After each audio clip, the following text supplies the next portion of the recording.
raising the bar. I think you just did with the introduction. Good evening. It's a pleasure for me to be here today for this Surviving Beyond Cancer celebration, to not only share my journey with cancer, but also to send out a message for hope. A message that can be summed up by borrowing 3 lines from a song that I try to believe, follow, and live by. And it simply says, don't let hope become a memory. Ignite the fire within you. Sometimes darkness can show you the light. It was the spring of 2016, and I had been a personal trainer for 26 years. So like everybody that I trained, I too was looking to shape up a little bit more for summer. I began working with another trainer and nutritionist for the month of May just to see how much progress I could make and how good and how in shape I could get in my mid-50s. It was during this training that I developed a hacky little cough in early June, which was more of an annoyance than anything, clearing my throat or letting out a couple weak coughs while speaking. I visited my physician assistant in mid-June, who recommended an antibiotic and allergy medicine and a return appointment for 2 weeks. When I returned with the same symptoms in early July, she ordered a chest and sinus x-ray. When she returned to the room with a worried look on her face and asked if I had ever had a chest x-ray before, I could sense something just wasn't right. After review by Dr. Miller, my primary doctor, he informed me that there was something showing on my left lung that appeared as a shadow and referred me immediately to a pulmonary doctor. Dr. Imad diagnosed fluid in my left lung and set up an appointment to have my lung drained. As it turned out, I had a full 2 liters of fluid drained from my left lung. The fluid was sent for analysis, and on July 16th, Dr. Imad hesitantly informed me that the fluid contained cancer cells, and I had lung cancer. To say I was stunned would be an understatement. Bronchitis, maybe. Pneumonia, possibly. But lung cancer? No way. I literally asked him if he was sure the chart he was holding was mine. While I do have a family history of cancer, 2 sisters, as well as my mother and father, I was healthy, I didn't smoke, and I didn't work in any harmful environments. While cancer may have been expected at some point in my life, lung cancer now definitely wasn't. I barely remember walking to the waiting room where my wife was sitting, and I casually said, "Okay, let's go." It wasn't until we got in the car that she asked, "Well, what is it?" And for the first time I said, "It's lung cancer." It's true. If you have lungs, you can get lung cancer. Follow-up scans on July 27th revealed that the cancer was stage 4 and had spread to both lungs as well as my leg, my hip, my shoulder, stomach, and back. When I first met Dr. Gauri Radkar, my life-saving oncologist, she told me I would have this for the rest of my life. She says it doesn't go away, but we will work together to try to contain it and to keep it from developing further. She said we will first try plan A. And if that doesn't work, we'll try plan B, C, D, we keep trying. When she told me not to Google anything about lung cancer, she was already too late, because I had already Googled lung cancer and was initially devastated by the statistics of the 9-month survival rate of only 50%, and the 5-year survival rate much worse at only 4%. I also learned the word terminal in the diagnosis. It was then that I was determined to be that 4%, and if necessary, I would be a 1%. It was during that first visit that I said to her, "Dr. Radkar, you know I'm going to beat this, so come along because we're going to have a heck of a ride. We're going to make history." I don't know if she fully believed me on that day, but almost 3 years later, I have a pretty good idea that she does now.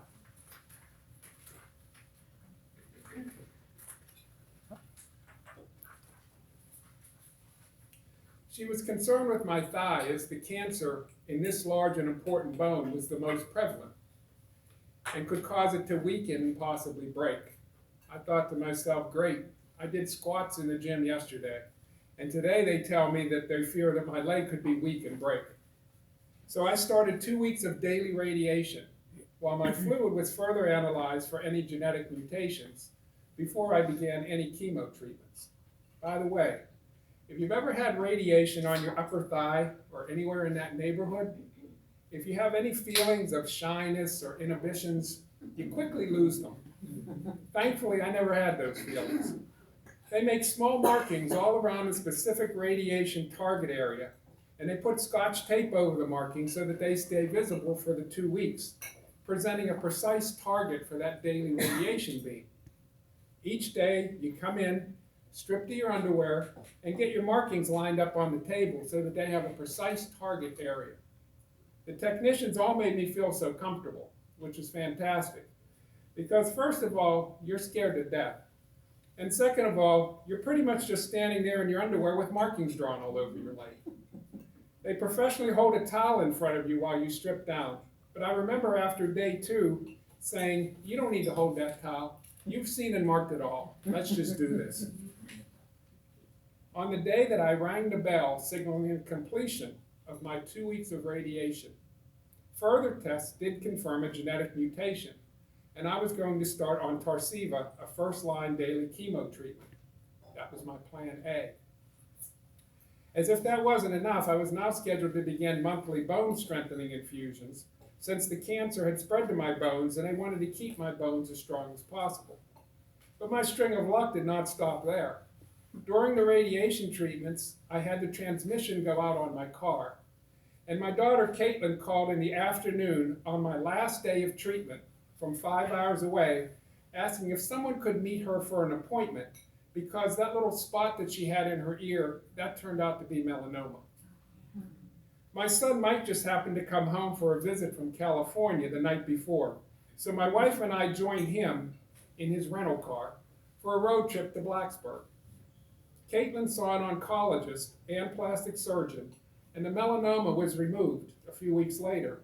And although half of her ear was removed, she's doing fine, and she's proven to be a real fighter. No, literally. She's joined a boxing gym in Blacksburg and just loves punching things just like she did the cancer. Now I again faced my battle, multiple appointments and procedures, plus I had also been a teacher for 35 years, and it was now time to go back for a new school year. And remember, my transmission died. I didn't have a car. My 2 sons, Mike and Mitchell, came to me and said that they wanted to buy me a new car. They had said they had always talked about it and wanted to do that for me someday, and now was pretty much someday. As I started the new school year with my daily chemo pill Tarceva, I was going downhill fast.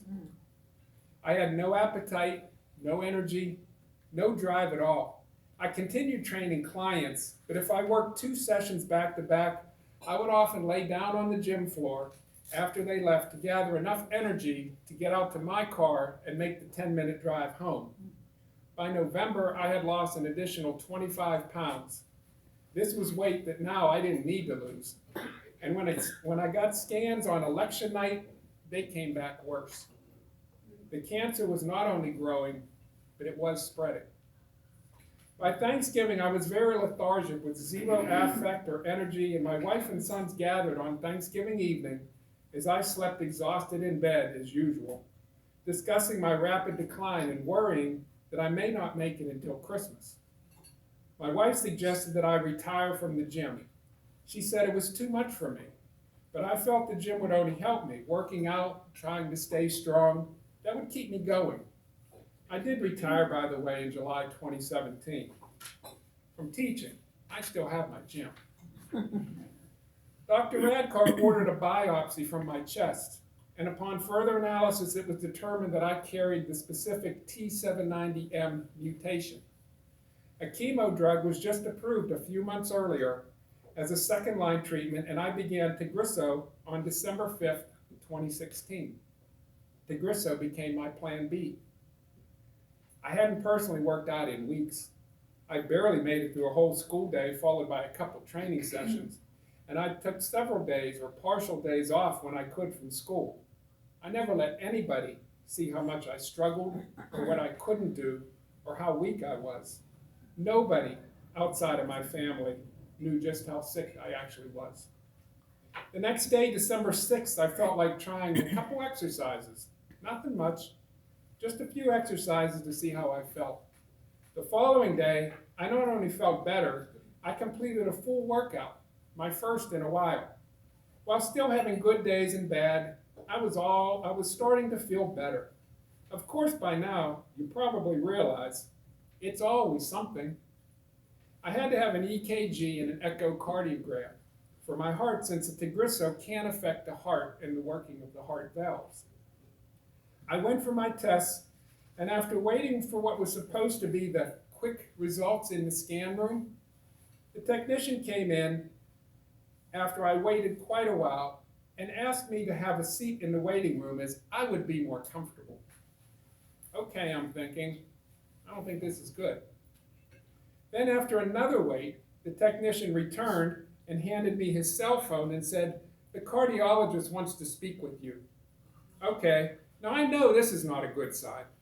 It turns out that I had fluid around my heart, which fortunately has disappeared as mysteriously as it appeared by my follow-up EKG and echocardiogram, and has not returned since with all of my follow-up appointments. So by now you're probably saying to yourself, so when does this guy start winning? Well, I don't remember the exact date, but it was a Saturday, and I was feeling tired and beaten. My mind wanted to get off the couch, but my body didn't, and I stayed on the couch all day. I remember thinking as I finally went to bed, well, I got beat today, but tomorrow is another day, a new day, and when I get up in the morning, I'm going to say, today is my day. I'm going to win it. One day at a time, I can go to bed at night and say, tomorrow, I'm going to win the day. And I developed that mindset that if the odds are 1,000,000 to 1, I was going to be that one. Win the day and make history. I felt it isn't enough to just say it. You have to live it, and you have to believe it. So I got a new license plate for that new car, Win Day. And I also got some wristbands made, wristbands that I wear to this day on my wrist. On one side it says, win the day, and on the other side it says, make history. Yes, I'm living it every day. By Christmas, I was not only still kicking, but I was kicking butt. We went home to Pittsburgh for Christmas, and my 4 older sisters adopted the names of each of the 4 Teenage Mutant Ninja Turtles. And we had a Ninja Turtle themed Christmas, complete with Ninja Turtle shirts, because my sisters were going to fight this mutation right along with me. My son Mitchell also unveiled his new tattoo that he got on his ribs in honor of me, with the cancer ribbon and the following saying, with pain comes strength, with hope comes a cure. Yes, I have an awesome support family. I need to take a second to mention that through this whole ordeal, my hero has been my wife, Debbie. She went to every appointment with me, and still does. She kept everything straight. She looked out for me. She supported me, and never once doubted me. Well, after I started the Tagrisso, at least. She encouraged me to rest. She made me special meals and snacks to get my weight back, and she took care of everything. Even when I didn't listen, she told me anyway. She pushed me when I needed a push, and she pulled me when I needed pulled along. Through it all, she stood right beside me. This was a battle that we were going to win together. I started a playlist of songs that inspired me. Picked me up, made me feel like fighting, like winning. To this day, I still play that playlist, and I add to it when I can, when I hear a new song. If I need a little pick-me-up, I know I can always go to that playlist. You could say it's a varied playlist because it ranges in artists from the Supremes, Sarah Bareilles, and Travis Tritt, to Disturbed, Godsmack, and probably the most played, Five Finger Death Punch. And believe me, everything in between. My scans in February of 2017 showed a reduction of the cancer and noted in quotes an excellent response to therapy. By August of 2017, a little over 1 year into this journey, my scan showed a further reduction, and while my scan results held steady for the next 12 months, In August of 2018, I learned a brand new term, NED, no evidence of disease. I didn't know what it meant when I first read it, but it sure sounded a whole lot better than terminal. All scans since then have come back with my new favorite term, NED. Now I was winning. As I felt better and stronger, and my weight, energy, and drive came back, it was now time for me to start a new chapter in my life. It was time for me to give back. I had a story to tell. I had hope to give. I needed to educate, inspire, and motivate wherever I could. I needed to help other people to win the day. I joined a couple cancer groups on social media, and a few sites shared my stories with others. In November of 2017, I was asked to speak before the Race for Breath at the Virginia Beach oceanfront. I received so much positive feedback from this brief 3-minute speech that I knew I was making a difference, and I needed to do more. I spoke at the groundbreaking for Centera at the new cancer center being built in Norfolk, and shortly thereafter at a petition meeting to successfully secure a PET scan machine for that new center. Each event was a new opportunity to spread the word that I set out to do, and do what I wanted to do: encourage, motivate, educate, and inspire. I was back to being me, back to feeling normal again, but I knew now that being normal, that just was no longer acceptable.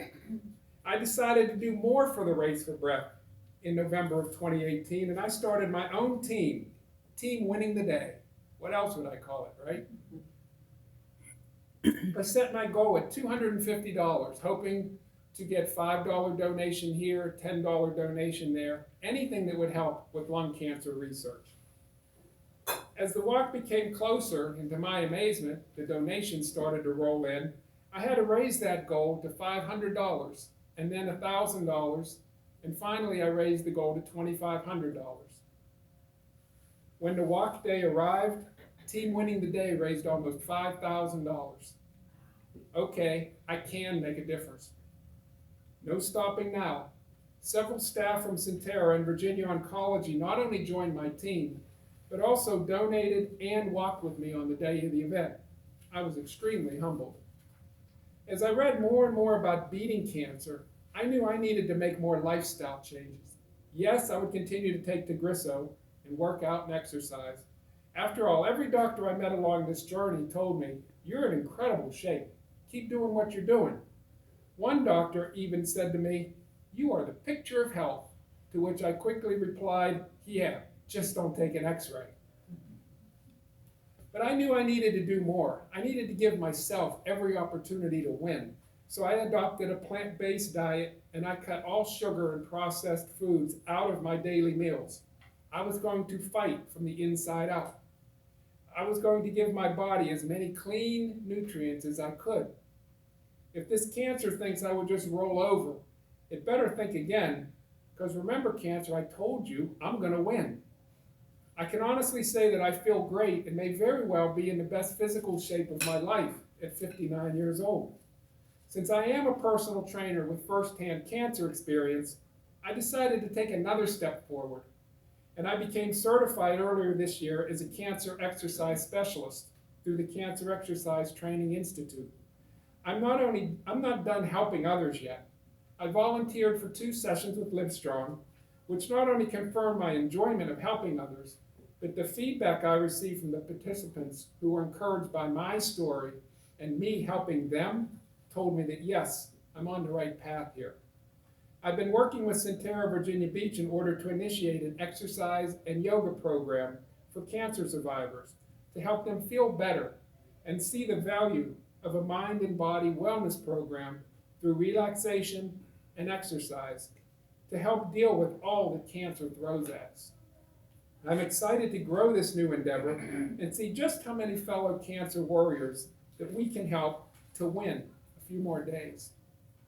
It's an honor for me to be asked to tell my story here this evening.